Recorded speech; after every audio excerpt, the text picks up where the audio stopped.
Welcome to On Trauma and Power. I'm your host, Jenn Turner, co-founder and director of the Center for Trauma and Embodiment. I'm so glad you're here with us. Each episode, I sit down with powerful leaders, educators, and survivors from around the world.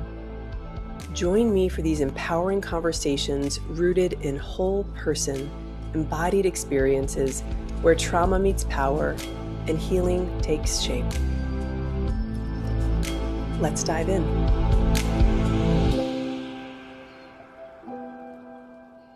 Hi, Kory. Thanks so much for joining me. Thank you for having me. I'm excited to be here. I'm so excited for you to share your voice, your knowledge, your experience with our community. So I'll just read a little bit about kind of you to the community and then hand things over to you so you can lead us through an embodiment practice, which I'm really excited to do. So Kory Andreas is an LCSW-C, is a late diagnosed autistic therapist specializing in neurodivergent affirming care for high masking autistic adults. With over 2 decades in education and clinical practice, she supports individuals, couples, and families through assessments, therapy, and advocacy. She's also the founder of Unplugged and Unmasked retreats and teaches therapists nationally about the complex, lived realities of neurodivergent adults. So excited to hear from you. Let's do this. Great. We're going to start with a visual because I'm a visual learner. Okay, so I will explain the meaning tree. So one of the things that I've noticed working with autistic adults is that sometimes just the term mindfulness can really turn people off or scare them in the beginning, because I think our relationship with our body is a little bit different. And there's really no two ways that neurodivergent adults present that are the same. So what we try to do in practice in sessions is to figure out ways that are kind of like universal for everybody to connect better to their body, to connect better to their life, and to feel regulated. So I a lot of times lean towards the word regulation instead of mindfulness. So that's where the meaning tree came from. So I'll take you through some of the concepts of the tree to help get us into the framework for what we're going to talk about today. So if you look at the tree, this helps you to understand what it might be like for a neurodivergent person's nervous system. So I'm not going to ask you today to scan your body or to breathe deeply, but if any of those things feel good to you, go for it.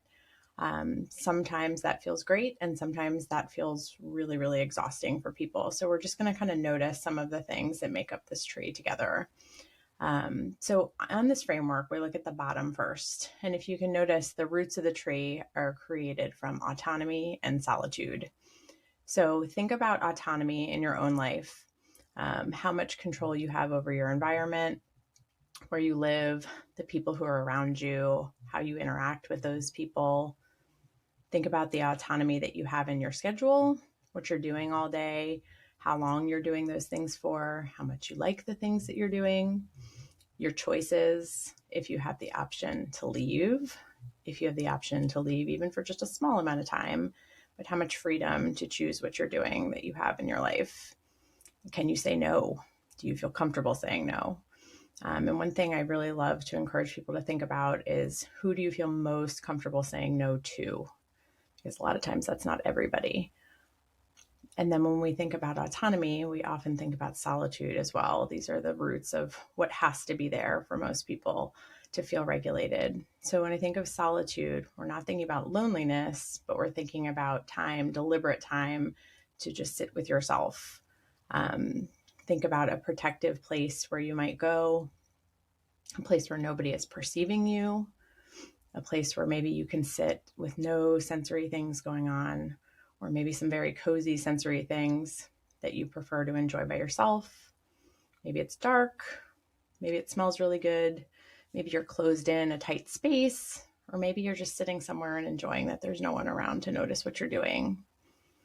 Solitude is incredibly, incredibly important for regulation for neurodivergent people, and we often feel very guilty making time for solitude.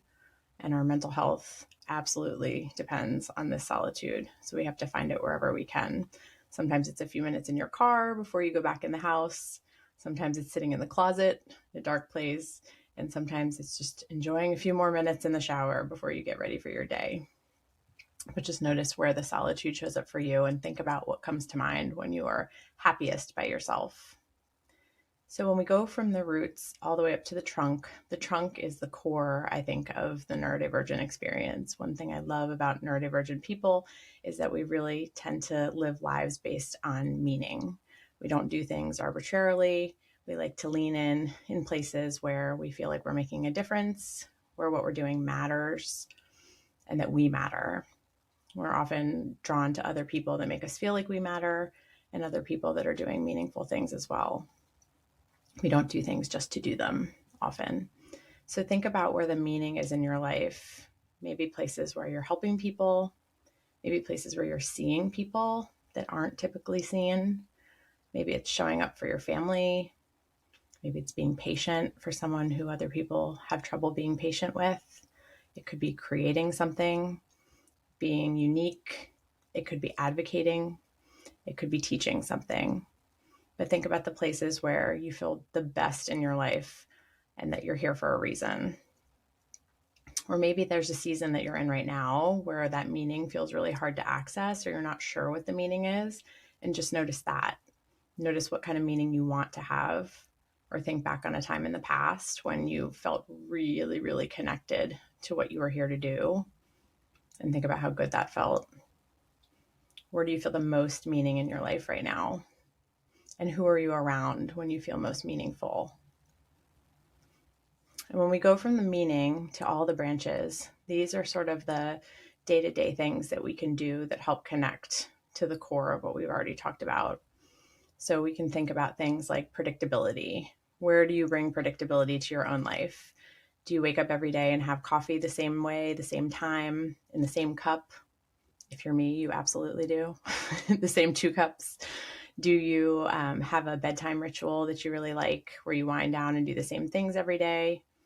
Do you call a certain friend every week on Fridays? What are some of the things that you do that feel comfortable because they're familiar? Think about some of the places where you might be able to bring some predictability and create that sense of comfort for yourself. Maybe the chair that you're sitting in or a special hoodie that you like to wear on the weekends, but things that feel cozy. And then when we think of connection, the next branch, who do you feel connected with? Who are some of the people that make you feel like you're important to be around? And where are you connecting with those people? Is it in person? Is it over text? Is it a group on the internet? Is it a video game? Does your connection look like other people? Or does your connection look very unique?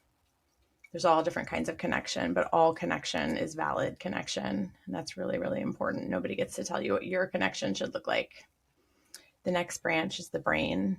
Think about what makes your brain feel good. Maybe it's learning. Maybe it's getting really, really deep in the same interest for a long time. Maybe it's being around other people that think like you. Maybe your brain needs breaks and pause and things that maybe other brains don't need. And that's okay. Does your brain fill with song lyrics? Does your brain fill with worries? Does your brain like to replay your day at the end of the day and think of all the things that you did wrong? Think about what your brain wants and what you're giving your brain and how often you're giving your brain something that is just for you. And special interests, my favorite branch. Think about the things that light you up, the things that make you smile all over. It could be something like a coffee cup or your favorite pen, or animals, the dog that greets you at the door that you can't imagine your life without. It could be really nerdy things. It could be a type of book that you like to read. It could be a topic that you like to research. But think about how good it feels when you have uninterrupted time, when you can really explore those special interests unapologetically. And also think about the people around you who can handle your special interests. People who celebrate what you're interested in, people who are excited to hear about your latest thing, and people who join you with similar intensity with their special interests too. Move on to safety. The safety branch, what makes you feel safe? Safe in your body, safe in your relationships, safe in your connections with people. Is it, certain clothes that you wear that feel really comfy? Is it the way that people know you really well and you can show up as your full self? Is it physical safety, taking care of your body, things like that? which leads us into the body branch. Think about your body and what makes your body feel good. I think a lot of neurodivergent people, we are sometimes feeling like we're at war with our bodies, and what everybody needs is different. So your body might need to be still. Your body might need to be moving constantly or doing things that other people don't need to do to relax. And that's totally okay. So thinking about what makes your body super happy. Is it happier when it's warm? Is it happier when it is sitting by itself? Is it happier when it's moving really intensely? Is it happier with heavy things sitting on top of your body? Is it happier with soft blankets, soft everything?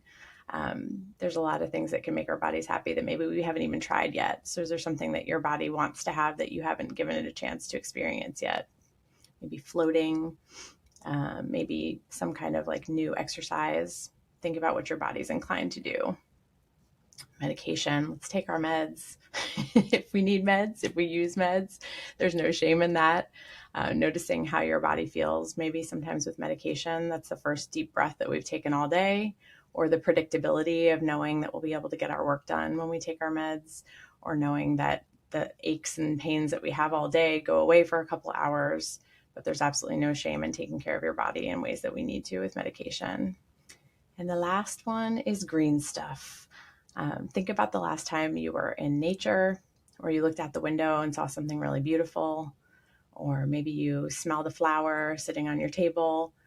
They say that one of the most regulating things we can do for our bodies as neurodivergent people is get ourselves outside and just take it all in. We don't have to be running. We don't have to be walking the dog. We can just literally sit in a chair outside our house and take in all the green stuff and notice what it does for our body.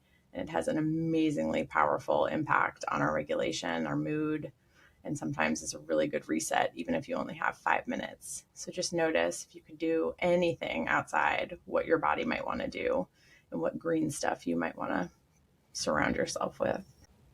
All right. Now let's get into it. What do you think, Jen?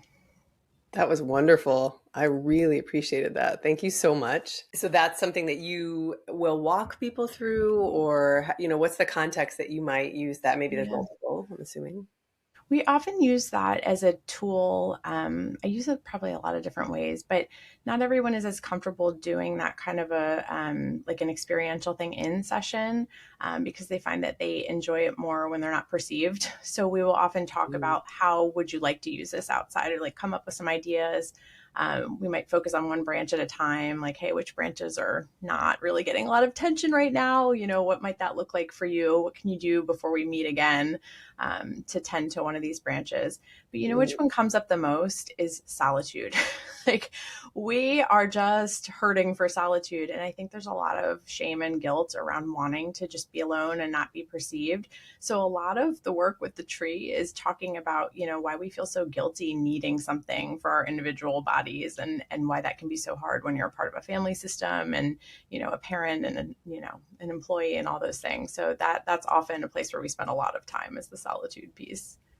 Yeah, no, I mean, what's standing out to me as you're talking too is even just this language about being perceived. I think about there's probably so much even there for us to dive into. We could certainly go there. I am curious if you might be open to sharing with our community a little bit about how you arrived at doing this work yourself and your own relationship.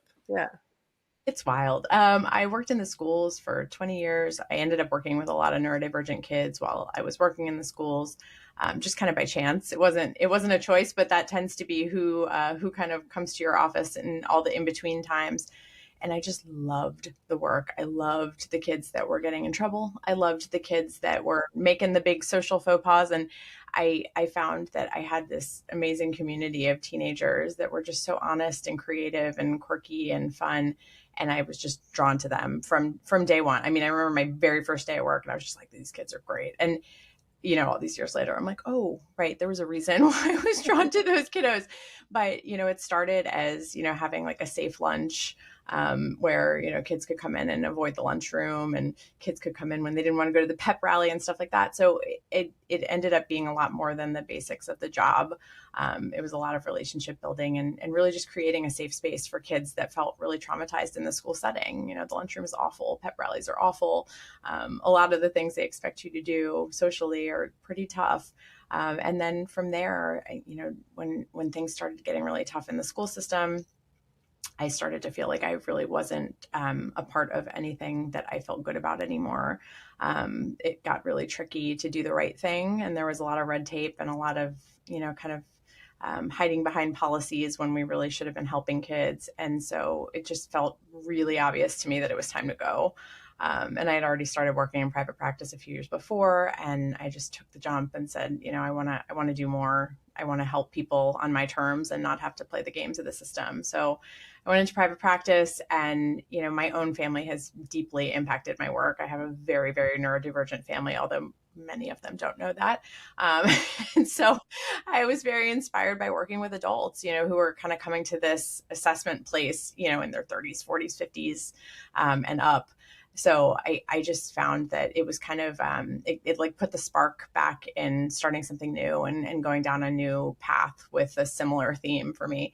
And then, once I started, like everything I do, I get incredibly intense and just kept going and going and going. So it was advocacy work and writing and, presenting and helping other people learn different things that they weren't seeing in practice.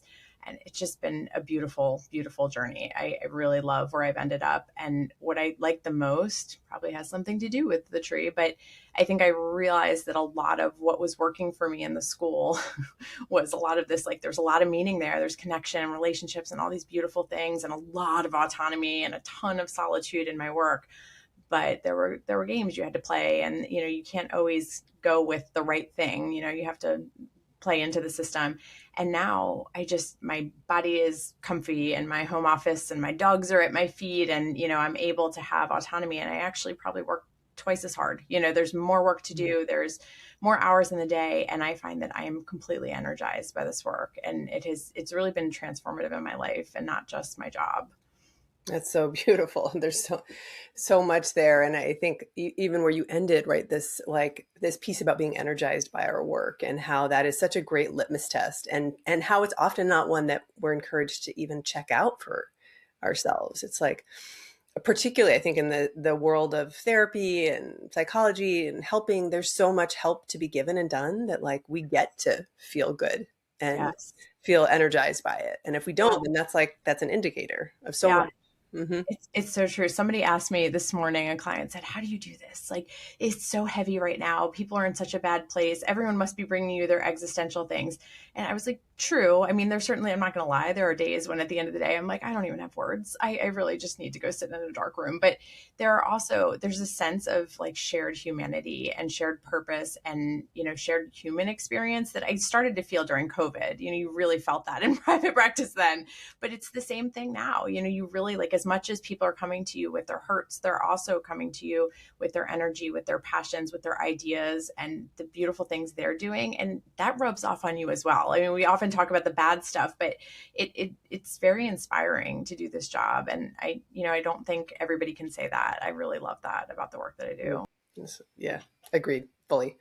Well, I'd love to kind of dive in a little bit around, one of the things you talk about is that, maybe autism and neurodivergence, whether we're, the terminology and sort of umbrella term, I guess, of neurodivergence, but is an unrecognized trauma and like a nervous system experience, not just a diagnosis. And I'm kind of curious to hear you share more about that and give us your perspective and expertise around that. Absolutely. Yeah, I think the thing that I've come to realize over the years working with adults is that the neurodivergent experience is very physical. Our nervous system is probably the most noteworthy thing that is unique in that, so many things trigger our nervous system in our environment, in our society, like culturally, there's so many things going on that are really hard for us to kind of just assimilate to. So it almost to me feels like the trauma framework is something that most people are familiar with. If you say to somebody, do you know what it feels like when you get in a car accident and you get out of the car and everybody's looking at you, and, you might cry, you might feel frozen, you might want to run, you might not speak, those types of things. Like, our bodies are feeling that way much of the time. And there is no car accident that anyone can see. So if you look at the way kids and adults act, when they're struggling with nervous system challenges in any way, it is familiar to people. We've all been there, but what we can't see is what caused it. There is no obvious car accident. So I use that framework a lot in places where we don't understand, like neurodivergence necessarily. It's hard to explain to a school system what neurodivergence does to the body, but they understand trauma. So you can say, hey, it's very similar. When that kid wasn't talking to you, they weren't being disrespectful. They were shut down and frozen. Things like that. So I really try to understand, and help other people understand the body is really more so what we're paying attention to. And the nervous system is the biggest part of that. So, it's things like sensory things. It's not just, we always say sensory sensitivities. Well, they're not really sensitivities. The way that the sensory experiences land with people is often really traumatic. So if you think about all the things that hit all of your senses throughout the day, if you're sensitive to that kind of thing, by the end of the day, you're exhausted and your body feels like it's been through war. So thinking about it as, a system that needs to be taken care of and accommodated, in the same way that you would help someone with trauma not be re-traumatized every single day. So it's almost like a puzzle for each person, figuring out like what makes your nervous system happy, what makes it on edge, and also undoing some of the shame around that. I think a lot of us have been told that our reactions are ridiculous, and that, I don't think I've met with anyone yet that hasn't been told they're too much, or, they're overreacting. So if you think of like, little kiddos that are like, it's so cold, I can't eat that, it's too spicy, like, whatever the things are, they're being honest about their experience, but everybody else is looking around being like, it's not that cold, it's not that spicy, like, come on, you're okay. So we learn to check out, like we check out from our bodies. We learn not to trust what our nervous system is telling us all the time. And a lot of my work is helping people to really tap back into that and go, no, you were right all the time, but now you're learning to like push that down and not listen to the signs that your body is giving you. So powerful. I can't imagine the meaning that's made from, being in a school environment in particular, but from an early age, being a part of systems and structures that are not responsive or designed for, a neurodivergent experience, and how intense that must be. Yeah. Yeah. And you know what, it's even beyond, like, I'm shocked. I think I thought when I started working with adults, it would be so different. Like, oh, we'll be talking about totally different things. We're not. I mean, we're really not. And, even with adults, I particularly hear this a lot when I'm doing individual work, where people will say, I came home and I had decided I was going to eat XYZ and we didn't have it. And next thing you know, I'm crying in my kitchen, or I went to brunch with my friends and, the thing I always get, they didn't have on the menu and I had to leave because I had a meltdown. And the shame that people are having because they're like, I should be able to just handle these things. When the reality is, like, your brain is literally wired for predictability, and that was safe, and that was the food you were thinking about all day. And we don't get to decide when our nervous system just, drops out on us. And it's embarrassing. It's shameful. And, how am I in my 40s and I'm crying over, chicken? Well, because you are. And so some of it is, just coming to terms with the fact that we can't predict everything. We can't, even if we know a lot of the things that are going to set us off, we can't stop them from happening, but we can choose not to be beating ourselves up on top of it when these things happen. And that's a really common theme that comes up in adults that have just figured out why they've been crying over, the end of the cereal box for their whole lives. I mean, that must be such an amazing experience to also walk someone through or be with someone through that process of like those light bulbs, sort of moments of, oh my gosh, like I now I am starting to understand why. Yeah. So for me, what comes up right is like the feeling about the feeling, or the feeling about the experience, and how that seems like such a powerful place to start, is bringing in that self-compassion. Yes, absolutely. And if you can connect with that, then other people connect with it too. If they see you being self-compassionate, they're going to look at you a different way. But I think most of the people that I work with, like they're the hardest on themselves. and people follow suit. So it is a beautiful thing to see. And just like, I think anything with psychoeducation, it's sort of like what we were taught groups would be like. And I think a lot of that happens in even individual therapy with neurodivergent people, is that, they don't really know about the experience that other people are having and how common these things are. So when you can say to someone like, oh, like, I lose my shit all the time over food that doesn't go the way it was planned. They're like, really? I'm like, oh yeah, I cried last week. Like it's helpful to know that other people are talking about those things, and then you can access that self-compassion that maybe you've been pushing down for a long time. Love this. I love that you're kind of guiding us to this conversation you and I have had before around breaking that third wall of like, I'm a person too, and I fuck up, or I struggle, with the very same thing that you're bumping into. Yeah. And yeah, I'd love to just hear more about how you show up in the therapeutic space like that, because I think it's something a lot of therapists and providers are doing and also have shame about. Yes, at Like, the same time. Yes. I remember my therapist long before I knew I was autistic. And I remember every once in a while, she would let me in on something. She'd tell me, like, oh, yeah, my partner has that. Or I really struggle with that. And I remember I would go home with like the biggest smile on my face. And I would be like, she is human. She's real. It's like when you're a little kid and you see your teacher at the store and you're like, they eat Cheerios. This is crazy. Like, it's so validating to know that, they are a person and they're not this just all knowing being that's telling you what to do. And that always just resonated with me. And when I started working with adults, I kind of continued what I had always done with teenagers, and teenagers don't let you BS them. I mean, they're going to ask you the inappropriate questions. They're going to demand an answer. And I loved that. I was totally cool with that. So it's continued. And I honestly think it is the single, probably most important thing you can do when you're working with a population that is marginalized and is having a really tough time in our world, is just be a human. So, I don't need to make the session about me. I don't need to tell them my life story or, get into the details of all these things. But, asking, would it be helpful for you if I shared something? Or, a lot of other people I work with also say that they have trouble with XYZ. Can I share a story? Things like that. You can immediately see people taking a deep breath and going, oh, I really thought that was just me. And it starts with the assessment process. I do a lot of assessments, and people are coming in and we're asking them stories from childhood. We're asking them about, employment, intimacy, like really, really private things. And it's so amazing to watch people like have this realization that the things that they thought about themselves that were broken, they thought that they were the only person that had this struggle, when you can share like, oh, like when I have meltdowns, I am in the corner of that closet right there, hiding behind my clothes with headphones on, and I look like every kid you've seen on TV. And they're like, what, you have meltdowns? I'm like, yes. Oh my gosh. Yes. So much. Yes. So it's really been, I think it just builds trust. And I don't think it's what we were taught in school. People were so judgy about like, you're making it about you. And I think you can absolutely make it about the person and still be a human being and share. And I'm seeing so much more of that. And I love it. I really, really love the people that I know that are colleagues that are doing that. And especially, I think in the neurodivergent community, there's this idea of, and we get ourselves in trouble this way, but, if somebody shares a story like, oh, this thing happened to me, our first instinct is try to connect with it. Like we think of our own self-focus, like, oh yeah, I have had that experience too. And then we share that. And sometimes that's misunderstood by people who are not autistic as like one-upping, or why are you making this about you? But when you have two autistic people, they often really enjoy that. Like, what I'm talking about kind of thing. So of course you have to feel the person out and make sure that they're comfortable with it.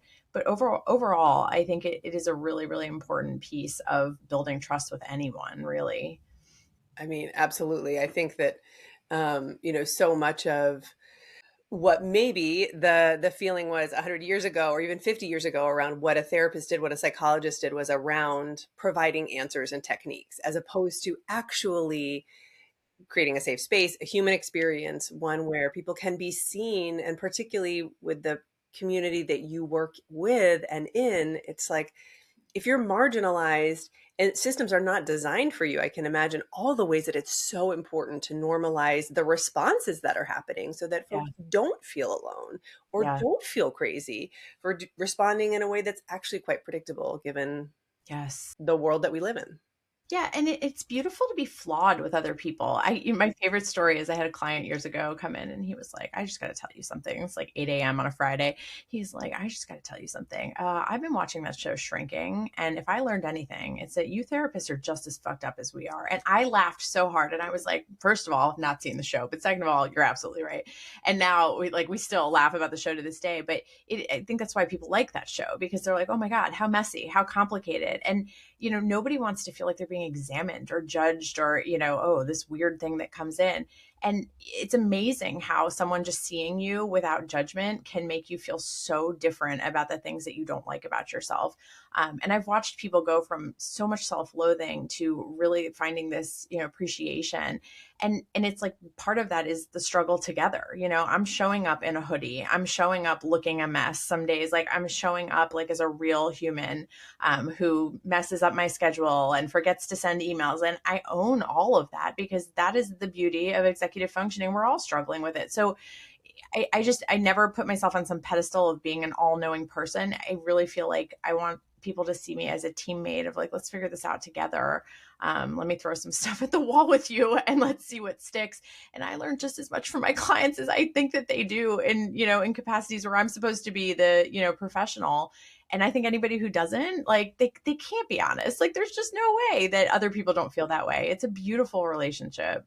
Yeah. No, I love that. And I think, one of the greatest things that I've really loved is the opportunity to work with other therapists when they're going through sort of their own crises. That's been a real passion and joy of mine to be able to normalize that and to begin to refine even my understanding of why we're here. Like, Yes. I'm not here as a therapist because I know the answers. I'm here because I can listen and hold space and get curious with you and be your teammate. I mean, that's Yes. a beautiful way to say it. And I guess I'm wondering if you might share a bit on the flip side of what you've observed when folks are met with providers who misrecognize what's happening with them, Oh, that the harm yes. that can happen from seeking help and then being missed or pathologized for something or judged for something that is, again, predictable given one's nervous Yeah. system. Well, they say, I've read that on average, autistic adults have been misdiagnosed 8 times before they get the actual diagnosis. And I got to tell you, I think that number's low. And it's like, it's so textbook that I'm like, I have a very pattern seeking brain and things just stick that are interesting to me. So I know that's not everyone's experience, but if you knew how many people came in my office and said the exact same thing, like verbatim, same words, same everything, it would just blow people away. And people are coming in telling the same story. My doctor blew me off. My therapist told me I'm crazy. You can't be autistic because you make eye contact. You have friends. You're so smart. You're a good reader. I mean, there's a million reasons why people are told they don't know themselves. And I was told all the same things. I mean, very recently. I mean, these are not like long stories of long ago. Like these are things that happened recently and they're still happening. And, even this week, I had a client go into a psychiatrist trying somebody new. And the doctor was like, "You don't have ADHD." And she's like, "So here's the paperwork. I was assessed 10 years ago. I've been on meds for that." And they're like, "No, no, no, no, no, no, no, no." And just like, you can't undo that trauma. Like you can't. So when people come to you, the first thing that they want to know is like, "Are you going to believe me?" And I'm like, yeah. Like, I mean, that if I do nothing else, like I'm going to believe you. But that's what's happening is that, people are coming in saying, "Hey, this is really wild, but I seem to have all of these medical things going on that coincide with autism. And my whole family is neurodivergent. And also, have these very common, traits that are popping up. And I really think I know what's going on here." And provider after provider after provider is like, borderline. Nope, that's just depression. Nope, just anxiety. And they will call it everything but autism. And it's taking people to this place where I have so many clients that have been on meds for 20 years that are not doing anything for them. And I'm like, at any point was your doctor like, "This may not be a good idea"? And they're like, "No, they don't really ask." Like, so we're getting bad information. And in my heart, in my most charitable moments, I think that, a lot of us really want to understand and we don't know where to go to get updated information. We don't have great trainings. We don't have theory that works for this population yet. We really don't have a ton of research to go by that's very good. And so I think we want to understand, but oftentimes we don't have access to the tools to even recognize who's sitting in front of us and what's going on with them. But I'm not always in that charitable headspace. Harm is being done. It's not just like, oh, I sort of got this a little off. It's like, no, I missed this huge thing that makes this person's entire life make sense. And they deserve to have that clarity. So a lot of what I'm doing is dealing with actually trauma from people that they went to and trusted for help that didn't have the information. So the way it works in my mind is, if somebody comes to me for addiction, like, I'm not an addiction specialist. Like, I have no business talking to you about addiction. I can talk about the way it intersects with autism, but if that's truly what you're here for, I'm going to send you to someone with that background. We have to do better with that. And that's what's going wrong, is that rather than saying, I don't know a ton about autism, why don't we get you to somebody who does? People would very often rather say, no, I don't think that's what this is. Like, let's look at something else. Mm-hmm. Well, I think about also the really strong power dynamics that are present too when you have a provider who kind of holds the keys to so much, and then someone coming to seek care and help is being essentially gaslit or whatever about their own internal experience and felt experience when they were Yes. living in their body. And I feel like I see it again and again. Is I don't, when I feel charitable, I'm like, it's burnout, it's frustration, it's whatever, but the lack of curiosity of like, maybe I don't know the answer actually. Yes. Maybe my perspective is skewed based on my Yeah. training or this moment. So like, how can I Yeah. be curious? Well, and I think that's my biggest disappointment. And that leads into the power piece too of, you're sitting in this chair as an expert. You're sitting in this chair as maybe the one chance this person has of like getting up all their courage to ask for help. And I think we very frequently forget how much power we have, and that like we can use that power for good or we can throw it right out the window. And like, that's what I see. And it really worries me, not just for the individual clients, but it worries me in a systemic way too. I mean, when I go to a training, when I'm teaching on, a neurodivergent topic at a neurodivergent space, a place where we are gathering a lot of neurodivergent therapists, I am, just welcomed with open arms. And, people are just like, that's me. Yes, that. And everyone is kind of like so excited by the information.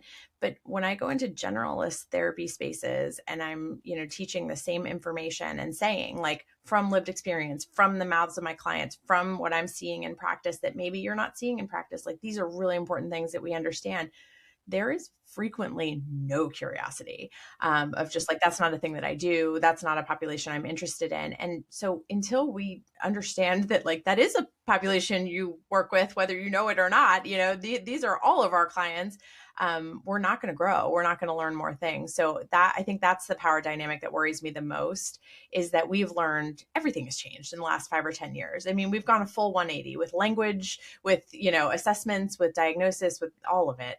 And I think we have to be open to the idea that like, I'm sorry, it's not the 80s or 90s. It's not what we learned in grad school anymore. We have to evolve. Yeah, no, that's so powerful. Yeah, I think prevalence, right? And then, and the ways that things show up and the idea of what people have as either neurodivergence or autism as being this really specific, Yes. This inaccurate. niche. Really. Yeah. Yeah. I guess I'm curious too about like, you led us through that embodiment practice in the beginning and just like sort of practice in general, but like, as a person who works a lot around embodiment and how our body processes things, how do embodied approaches look different with the folks that you work with?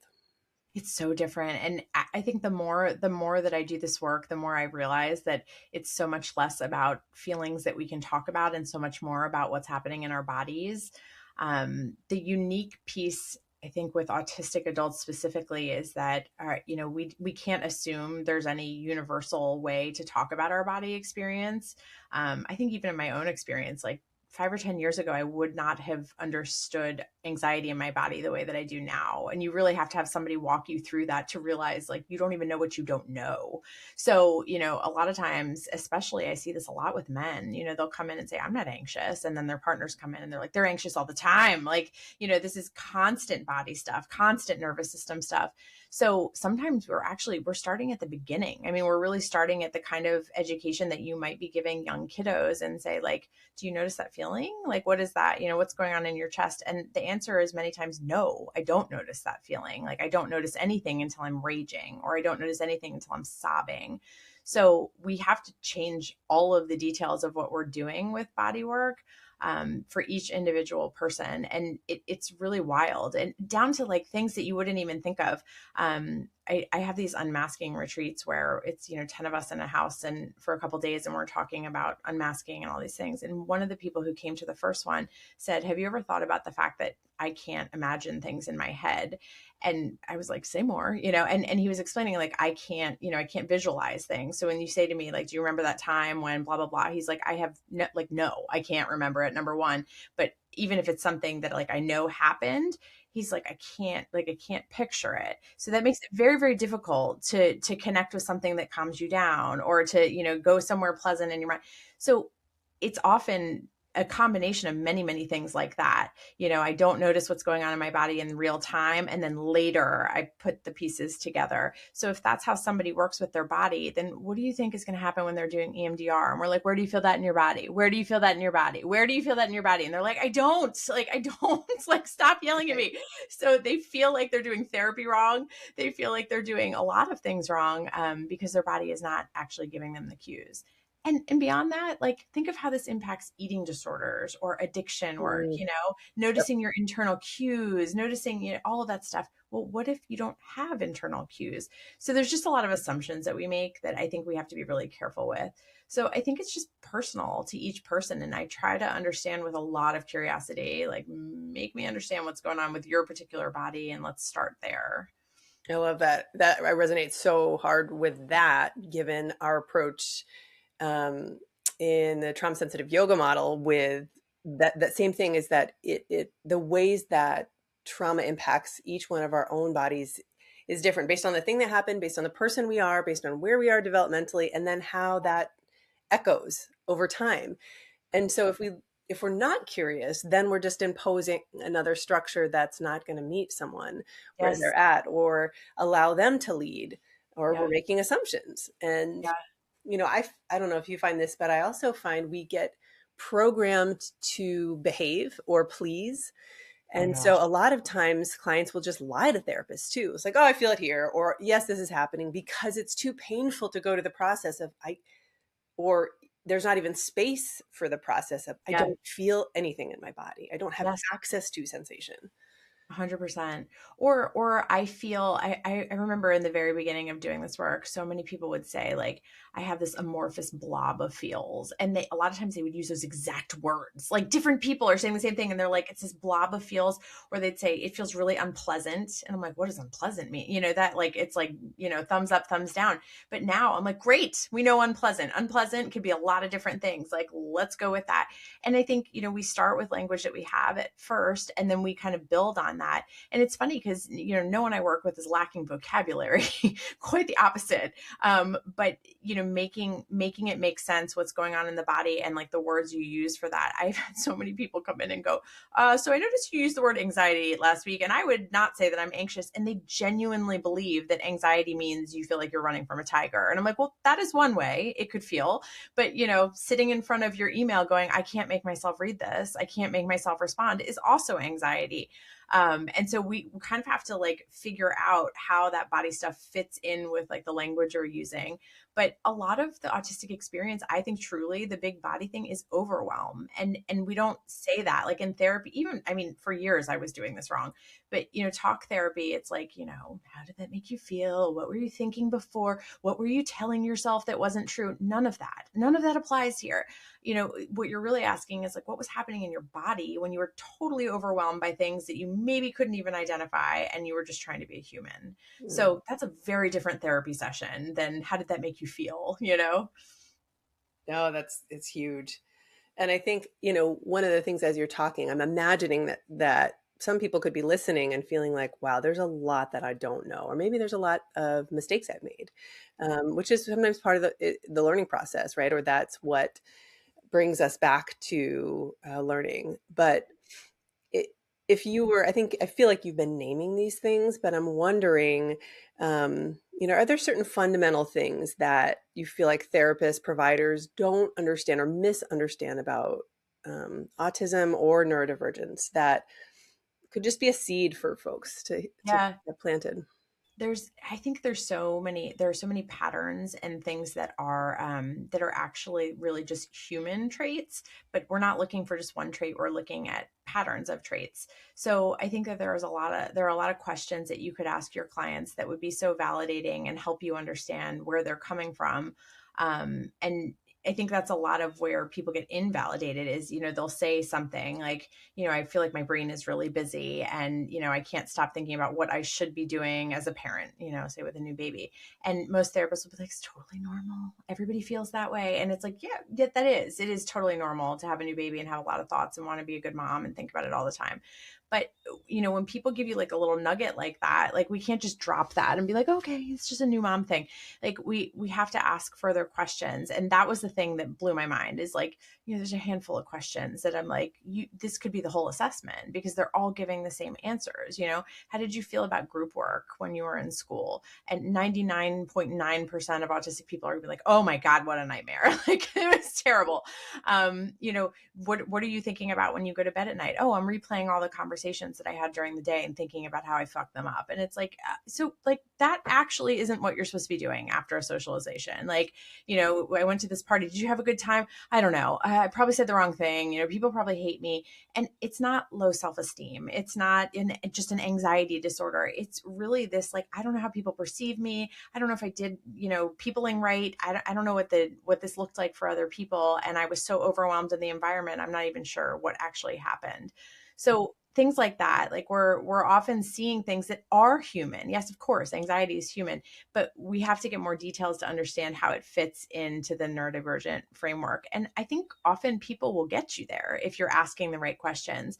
So just paying attention to some of the themes, like a lot of people say, how do you know the difference between trauma and autism? And I'm like, well, here's the thing. Trauma can affect the body in a lot of ways for sure. But I don't know that trauma makes you rip the tags out of your shirt in like real time, like that's not necessarily, unless there's something very specific going on there. But that is a really common thing, or, traumatized people don't necessarily only wear very soft fibers or wear the same shoes for years and years and years, unless there's something going on there. So if you look at the big patterns of it's never just one thing, like all of these things come in clusters of patterns. And we just have to ask better questions. And those questions are out there.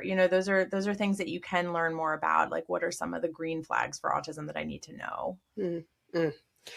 And people have you as a resource too. You have your website's great. You write, you speak. Are there other places, and we'll share information, but places you'd want to point folks to learn more about this world that may be just opening up for the first time for some folks? Yeah, absolutely.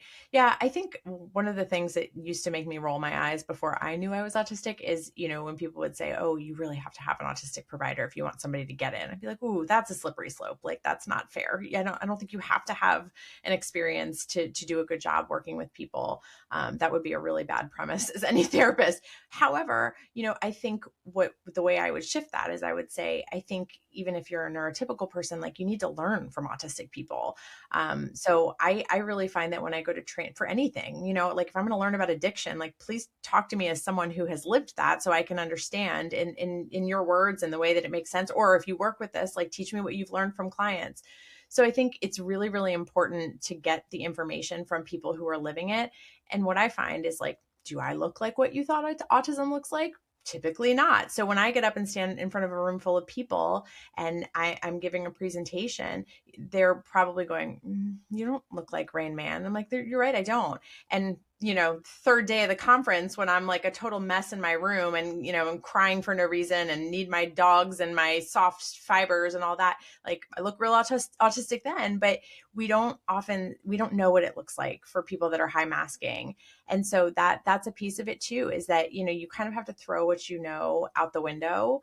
and really like tap into what people are willing to share with you. So social media is one of my very favorite places to learn because people are going to tell you their firsthand accounts. They're telling you real information. Now read things too, read real stuff. I definitely think that there are some great resources, but I find memoir to be fascinating. I find like, any kind of social media post where people are sharing their really vulnerable things to be something that sticks with me in a different way than a textbook did. I'm so thankful that the lived experience is being centered in a way that it never has been in Yeah. our work. I mean, because that's who knows the experience more than someone who has lived it, Yes. right? Yeah. And Yeah. struggled in systems that don't acknowledge it. 100%. I did a presentation in the fall, and there were a lot of people signed up, and I was like, "Wow, this feels like a really important opportunity to get this all therapists." And I, at the very last minute, decided that I was going to add some firsthand accounts, and I kind of threw something out there in my newsletter and said, "Is anybody willing to share their story?" And I cannot tell you the impact that it had. Like, sure, great. We go through the information. People want the slides, they want the information, but people were talking. I was getting emails about the stories that were told. I mean, 2-minute clips. I am still getting emails. It has been 6 months since the presentation, because people were blown away at the trauma they had endured, at how unbelievably horrific their stories were from providers. And you can get up there and say that to people all you want, but when you have clients being like, and they weren't even clients, they were just people who read my newsletter who were like, I want to share my story. But when you have people who have lived it, sharing that, it's so powerful. So I actually think, like outlets like this as well. I mean, podcasts, memoir, people's Substack pages, please, all of it. I want all of it. I think it's so important. So great. Well, is there anything that, I mean, we'll share all that. Your website's amazing and your social media channel. But is there anything that we didn't get to talk about rather today that you were kind of hoping we would get to? Boy, that's such a big one. I'm super interested in the work that you do and like where the intersections are, because to me it's like whenever I talk to other providers that are not in this like very specific niche, I'm always clinging to like where are the overlaps? Like what's universal about the work that all of us are doing, and how are we learning for each other? So I'm just so curious about that from your perspective. You talk to so many people and you have this very unique perspective. Is there any of it that overlaps for you?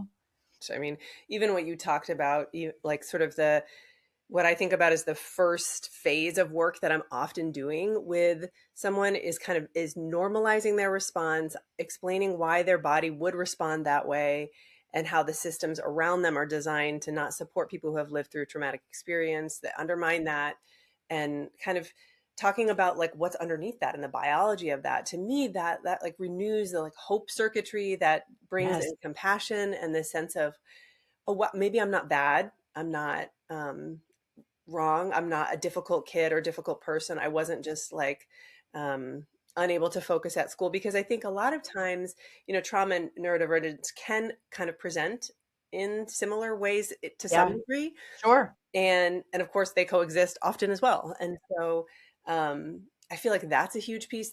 To me, the self-led or like individual tailored approach has to be present for, when I see protocols for trauma, I just sort of cringe in a way, because to me that's just another way for people to feel like they failed. Yes. This doesn't work for me. Why doesn't it work for me? I must be the problem.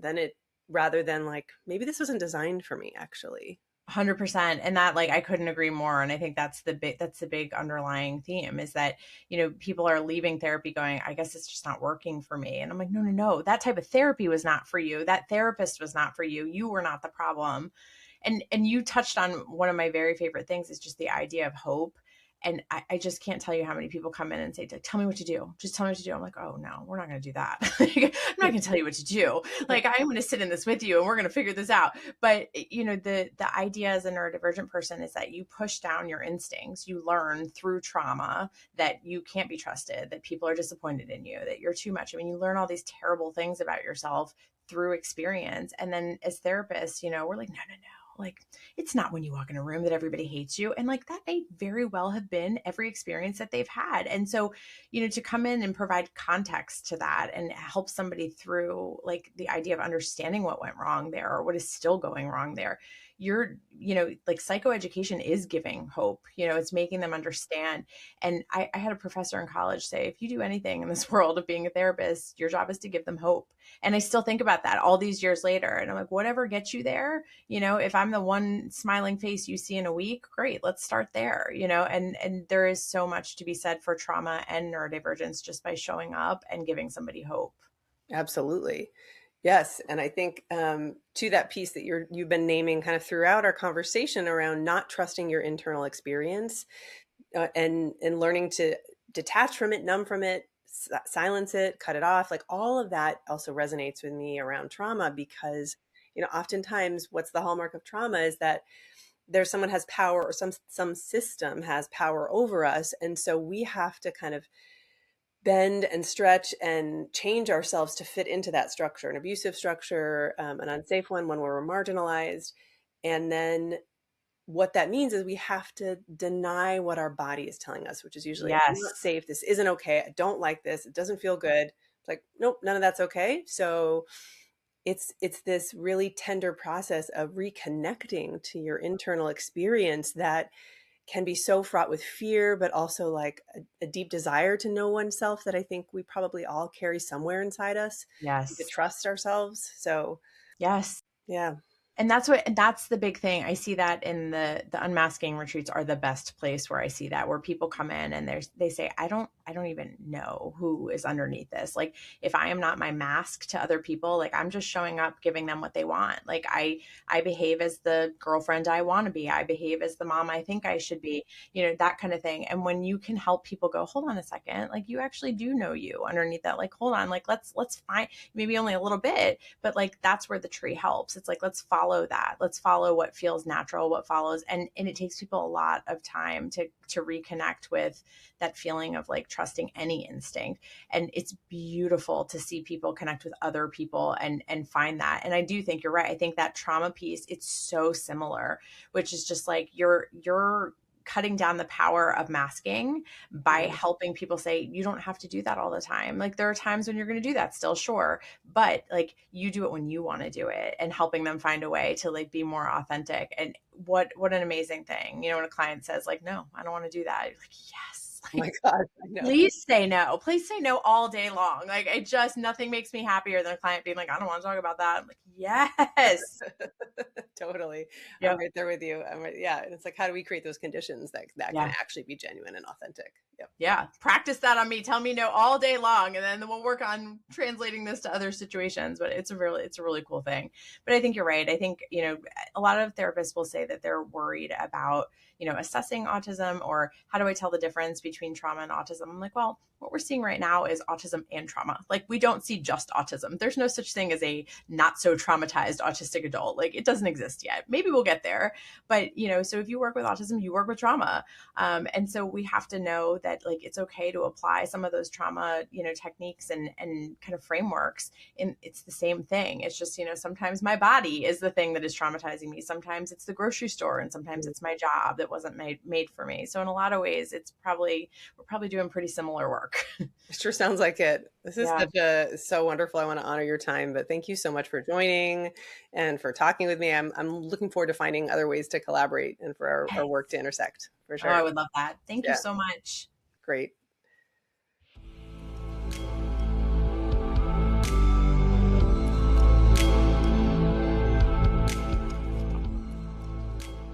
Thank you for joining us for this week's episode of On Trauma and Power.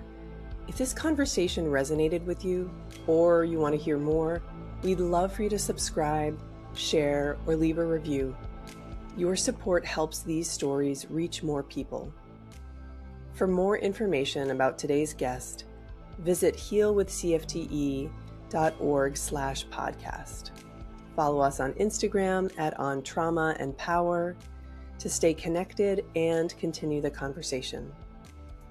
To learn more about all that we have to offer here at the Center for Trauma and Embodiment, including training, and education for mental health, movement practitioners, and community leaders interested in innovative body-based interventions, head to healwithcfte.org. Thank you for being a part of this exploration with me.